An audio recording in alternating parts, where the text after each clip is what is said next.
장기 렌터카를 진행하기 위해서 심사를 딱 봤는데요. 막상 신용 때문에 심사 승인이 안 되는 분들이 있습니다. 보증금 걸면 되는 거 아닐까? 무심사 장기 렌터로 하면 되지 뭐, 이렇게 생각하실 수도 있는데요. 보증금을 걸어도 승인이 안 나오는 경우가 태반이고, 무심사 상품 같은 경우에는 월 임대료가 너무 높고 약관도 고객에게 굉장히 불리한 약관들만 가득합니다. 그럼 진짜 방법이 없느냐? 네, 있습니다. 결론부터 말씀을 드리면요, 계약자를 다른 사람으로 진행해 주세요. 그게 어디 쉬운 일이냐? 보증서 달라고 부탁해야 되는 거 아니냐? 뭐 이렇게 말씀하신 분들도 있습니다. 맞아요. 네, 그런 건데요, 쉽게 할 수 있는 얘기는 아닌 거죠. 하지만 이건 뭐 꼼수나 편법은 아닙니다. 실제로 현장에서 가장 많이 추천하고 많이 진행하고 있는 현실적인 방법이에요. 그럼 왜 이 방법이 현실적이고 안전한 건지, 명의를 빌려서 진행하게 될 때는 혹시 주의해야 될 점은 없는지, 이런 부분들을 제가 이번 영상에서 차근차근 알려드리도록 하겠고요. 저는 복잡하고 어려운 장기 렌트를 여러분들의 편이 되어서 쉽게 알려드리고 있는 오토브라더스 김 실장이고요. 그럼 지금부터 시작하겠습니다.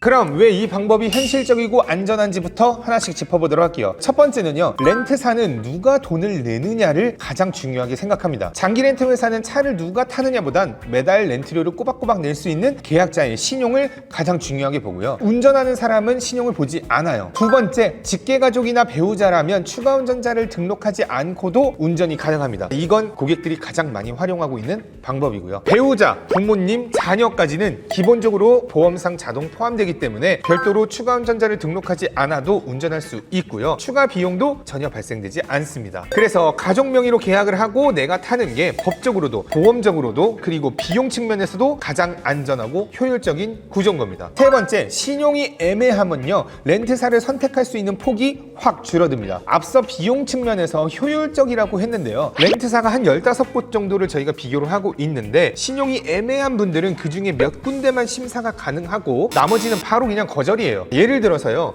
신용이 좋으신 분들 같은 경우에는 같은 차량을 A 렌트사에서 월 임대료를 50만 원에 이용할 수 있는데, 신용이 애매하면 같은 조건에서도 A 렌트사 심사 승인이 안 되니까 B사나 C사로 월 임대료가 더 높지만 심사 기준이 더 낮은 곳으로 월 임대료를 막 55만 원에서 60만 원까지 보면서 계약을 해야 되는 겁니다. 이건 마치 은행 대출금리랑 똑같다고 보시면 되는데요, 같은 돈을 빌리더라도 신용이 좋은 사람은 연 3%로 대출을 받지만 신용이 낮은 사람은 7%, 8%를 내야 되는 거죠. 렌트사 입장에서도 마찬가지인 겁니다. 결론적으로 렌트료 안에 차값이나 이자, 보험료가 다 들어가 있기 때문에 신용이 낮으면 그만큼 위험이 높다고 보고 이자율을 높게 적용할 수밖에 없는 겁니다. 그래서 같은 차량이라도 신용에 따라서 매달 5만 원, 10만 원씩 차이가 날 수 있는 거죠. 그런데 가족 명의로 계약이 가능하다면 제가 앞서 설명드렸었던 이 위험 이자를 없앨 수가 있는 거죠. 즉, 추가 비용 없이 신용이 좋은 사람들의 조건으로 훨씬 좋은 렌트 조건을 확보할 수 있는 거다. 결국 이게 단순한 편법이 아니라 현실적으로 비용까지 절약되는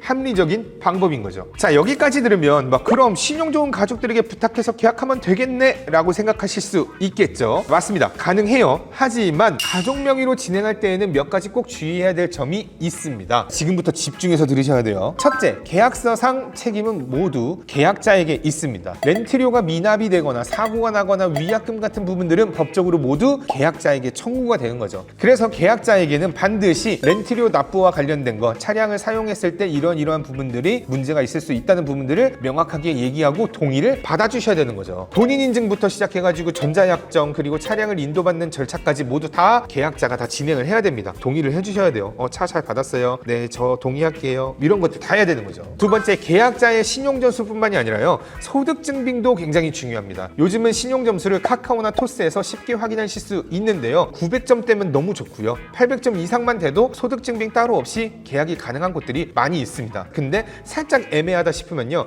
직장인은 건강보험 자격 득실 확인서나 건강보험료 납부 확인서 같은 걸로 월급을 증빙해줘야 되는 거고, 사업자 같은 경우에는 부가가치세 과세표준 증명원으로 수익을 증빙해야 됩니다. 이런 부분들은 저희가 상담 과정에서 자세히 안내해 드릴 거니까 지금은 소득증빙이 있으면 훨씬 더 유리한 조건으로 진행할 수 있다, 이것만 기억해 두시면 되겠습니다. 세 번째는요, 가족이 사업자일 경우에는 좀 더 주의가 필요합니다. 자, 예를 들어서 배우자의 명의로 계약을 하는데 배우자가 개인 사업자여서 개인 사업자의 비용 처리나 부가세 환급용으로 쓰려고 하는 경우가 있는 거죠. 그런데 이 개인 사업자가 복식부기 의무자, 그러니까 우리가 업종에 따라서는 조금씩 기준이 다르긴 한데요, 서비스업 기준으로 해서 연 매출이 7억 5천만 원 이상인 경우에는 복식부기 의무 대상자입니다. 이런 복식부기 의무 사업자라고 한다면요, 첫 번째 차량은 상관없어요. 근데 이 두 번째 차량부터는 임직원 전용 보험을 가입해야 됩니다. 그 말인 즉슨 가족은 운전을 할 수 없고 직원만 운전이 가능하다, 이 뜻이에요. 즉 개인 사업자로 계약할 계획이라면 반드시 복식부기 의무자 여부와 비용 처리 차량 대수를 꼭 확인하셔야 되는 겁니다. 자, 이걸 모르고 계약하게 되면 나중에 차량을 받아놓고도 운전을 할 수 없는 상황이 생길 수밖에 없는 거겠죠. 법인 사업자는 기본적으로 임직원만 운전이 가능하기 때문에 이번 영상에서는 따로 얘기할 건 없습니다. 참고로 가족 명의 말고요, 운전자 범위 이외의 계약자를 찾아서 계약을 진행하려고 하신다면, 뭐 예를 들면 친한 친구한테 명의를 좀 빌려달라, 계약 좀 해달라 라고 하실 수 있는 거잖아요. 그럴 경우에는 반드시 추가 운전자를 등록할 때 비용이 추가되지는 않는지, 혹시 좀 까다로운 조건이 있는지, 이런 것들을 필히 확인하고 진행을 해주셔야 됩니다. 그런 것들이 꽤나 있거든요. 상담할 때 계약자와의 관계가 어떤 관계인지, 운행하는 사람은 누구인지를 꼭 말씀해 주시는 것들이 필요합니다. 그럼 저희가 다 그런 거 문제없이 진행할 수 있는 것으로 추천을 해드리도록 할게요. 다른 데 가시면 이런 디테일을 잘 몰라서 고생하는 곳들이 좀 꽤 있습니다. 반드시 저희처럼 현장 경험 많은 곳에서 맡기셔야 쉽고 편하겠죠. 오늘 내용 한번 정리해 보도록 하겠습니다. 신용이 부족해서 장기 렌트가 어렵다면 보증금을 걸거나 무심사 장기 렌트 같은 것들을 찾는 것보단 가족 명의로 계약하시는 게 훨씬 현실적이고 합리적이고 저렴한 방법입니다. 렌트사는 누가 타느냐보단 누가 돈을 내느냐를 보는 게 가장 중요하다고 했죠. 그래서 신용이 좋은 가족이 계약을 하고 내가 운전하는 구조라면 법적으로도 보험적으로도 문제가 전혀 없다 말씀드렸습니다. 다만 두 가지 정도는 꼭 기억하세요. 첫 번째, 계약자에게 모든 법적 책임이 있다는 거. 두 번째, 사업자 명의일 경우에는 운행 제한이 있을 수 있다는 거.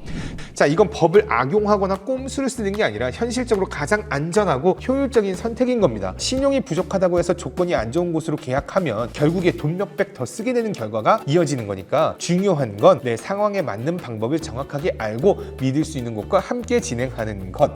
네, 저는 복잡하고 어려운 장기 렌트를 여러분들의 편이 되어서 쉽게 알려드리는 오토브라더스 김 실장이고요. 결론적으로 말하면 저희한테 문의하라 이거죠. 도움이 되셨다면 좋아요와 구독 한 번씩 부탁드리고요. 저는 다음 영상에서 또 유익한 정보로 찾아뵙겠습니다. 안녕.